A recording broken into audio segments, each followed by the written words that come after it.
Բարև ձեզ, Արևմտյան Հայաստանի հեռուստաընկերության հետագան լուրերն են։ Ոչ նյութական մշակութային ժառանգության հարցերով ծանր փերը իրենց ուսերուն առած են Մայր Աթոռը եւ Մեծի Դանն Գելիկիո գաթողիկոսությունը Հովիկ Ավանեսով։ Ես կսիրեմ Բոլիսը։ Փերինք միայն գիտելիքն ու փորձառությունը։ Շուշիի Գորուստեն յետք նոր բայկարմը կորքակորթության ոլորտին մեջ։ Շուշիի ռեալական դպրոցի պատմությունը։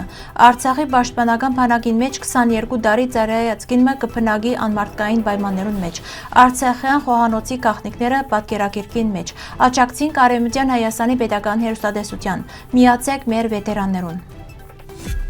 Ադրբեջանը այլևս բացահայտ կերպով կպատրաստվի ամբողջությամբ ոչնչացնել իր կողմէ բռնագրաված Արցախի հայկական մշակութային ժառանգությունը։ Դարվան սկիզբը Իլհամ Ալիևի ստորագրած Ադրբեջանի Հանրապետության մշակութային հայեցակարգ 2040-ը, ուր Արցախը կներկայացվի իբրև ազատագրված տարածք, ըստ էության պետական ծրագիր մնե հայկական ժառանգության ոչնչացման համար։ Կովկասակետ Հովիկ Ավանեսովը կշեշտե, որ այս փաստաթուղթը Ալիևի լրացուցիչ կանաչ լույս կտա վանդալիզմը խորացնելու համար։ Ան կնշե, թե միջազգային հանրությունը իր լրությամբ կխրախուսի Ադրբեջանը։ Գրեթե ամեն օր կարձնակրվի նոր ոչնչացումներ, որոնց թարմ օրինակն է Բաուհասի եկեղեցին։ Այսօր Ադրբեջանը ոչ միայն չի հերքեր վանդալիզմը, այլ ձայն կհաստատե երբեմն նույնիսկ պետական հեռուստաընկերությամբ ուղիղ եթերով։ Ավանեսովը նաև կզգուշացնե, որ Ալիևին շնորհված Զայեդ մարդասիրական մրցանակը վերածված է միջազգային հովանավորության, ինչով պատասխանատվություն կգրեն ոչ միայն Ադրբեջանի ռազմաքաղաքական ղեկավարները, այլ նաև մրցանակ շնորհողները եւ Արցախ ապօրինաբար այցելած պետությունները։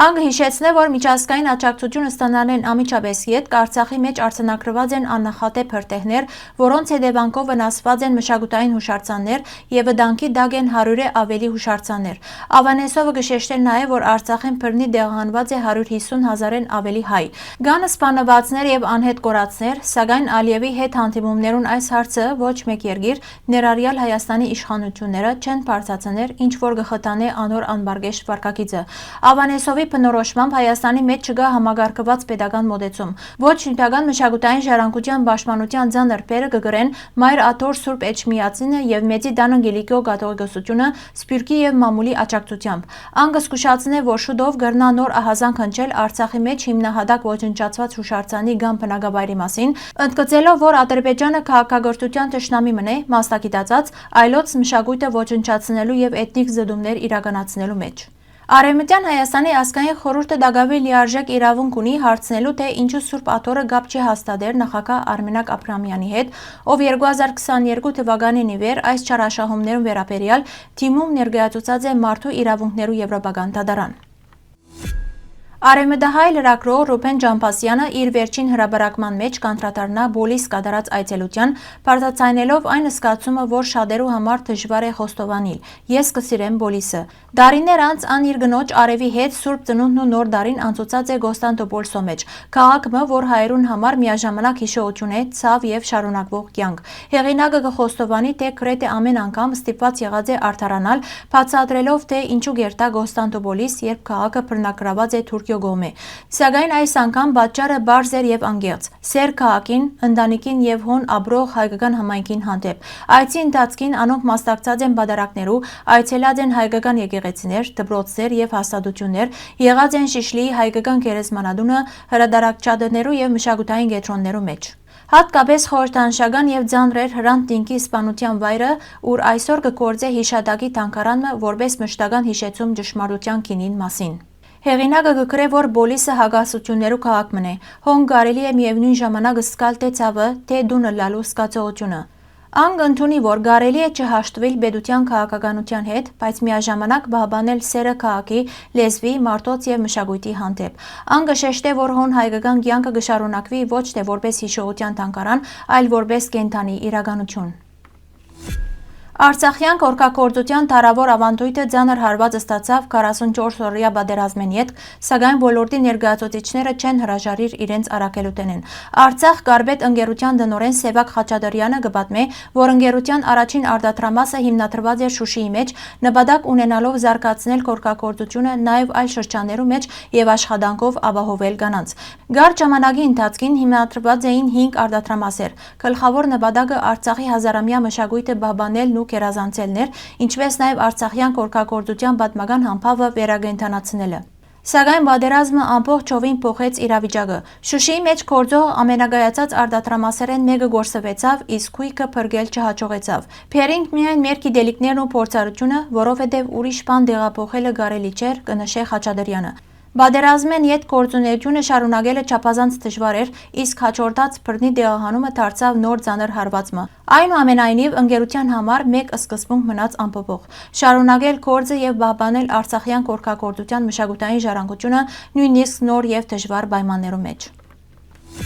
19-րդ դարուն եւ 20-րդ դարասկզբին Շուշին եղած է տարածաշրջանի ամենաաշխույժ գրթամշակութային կենտրոններեն մեկը։ Քաղաքի գրթական կյանքին մեջ առանձնահատուկ տեղ կգրավեր 1881 թվականին հիմնադրված Շուշիի ռեալական դպրոցը։ Այս պետական ուսումնական հաստատության մեջ դասավանդումը կկազմակերպվեր ռուսերենով։ Դպրոցը ուներ բազմազգ աշակերտություն՝ հայեր, թաթարներ եւ ռուսեր, սակայն սորվողներու մեծամասնությունը հայեր էին։ Ռեալական դպրոցին մեջ շեշտը գտրվեր բնագիտական եւ ֆիզիկա-մաթեմատիկական առարկաներուն վրա։ Շրջանավարտներու զգալի մասը ուսումը կշարունակեր ռուսիո-տեխնիկական բարձրագույն ուսումնական հաստատություններուն մեջ, հետագային դառնալով ջարդարապետներ եւ մասնակիցներ։ 1898 թվականի տվյալներով Կովկասի մեջ գործող 9 ռեալական դպրոցներեն Շուշին աշակերտներու թիվով կգրավեր 3-րդ տեղը։ Դպրոցը ուներ 2 նախապատրաստական եւ հիմնական դասարաններ, իսկ ավարտական վկայական կդրվեր 7-րդ դասարանի ավարտին։ Ուսուցչական գազմը բաղկացած էր ժամանակի հայտնի եւ փորձառու մասնակիցների, իսկ շրջանավարտներու շարքին հետագային հանդիպեցան հասարակական եւ մտավորական կյանքին մեջ հայտնի դեմքեր։ Դպրոցը կվայելեր նաեւ բարեկարգ դասասենյակներ, ընդարձակ գրադարան եւ նոր շենք։ Շուշիի ռեալական դպրոցի պատմությունը կվկայե քաղաքի որպես կրթված եւ առաջադեմ կենտրոնի դերի մասին։ Այսօր, երբ Շուշին կշարունակե մնալ բնակրաված, անոր գրթամշակութային ժառանգության հիշադակումը կդառնա ոչ միայն պատմական պարտավորություն, այլ նաեւ ազգային պատասխանատվություն։ Արցախեն բռնի դեղահանված Արցախի պաշտպանական բանակին մեջ 22 տարի ծառայած կինը այսօր հայտնված է ծայրահեղ ծանր հասարակական վիճակի մեջ։ Ան ունի բարձրագույն կրթություն եւ պատերազմի մասնակից հաշմանդամություն ունեցող որդի, սակայն հարգադրված է գոյատևել առանց ամենատարրական կենցաղային եւ հաղորդակցական պայմաններու։ Գնոջ այս ծանր իրավիճակին մասին ահազանգ հնչեցուցած է Արցախի պետական նախարար Նժդե Իսկանդարյանը, ընդգծելով, որ նախկին զինծառայողը փաստացի կբնակի կյանքի հետ անհամատեղելի պայմաններու մեջ եւ ունի հրադապ օժանդակության կենսական կարիք։ Պատերազմի ամբողջ ծանրությունը գրած այս ընտանիքը այսօր կշարունակե իր բայկարը ոչ թե ռազմի դաշտին վրա, այլ գոյատևման ամենօրյա գրիվին մեջ։